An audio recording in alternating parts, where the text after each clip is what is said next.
Hello guys. Ayan po yung pechay at mustasa. Pinunla ko na. Ang dami. Ano po?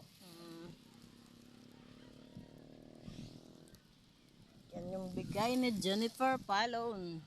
Galing munisipyo. Galing munisipyo po yan. Galing. Sa gobyerno. Yan.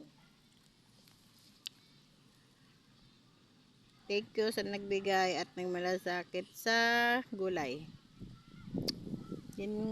Jennifer. Ayan po. Itatanim ko na po siya na. Malapit ko na siyang itanim. Wala pa akong gawang taniman. Nakitanim ako sa may bukid ng may bukid.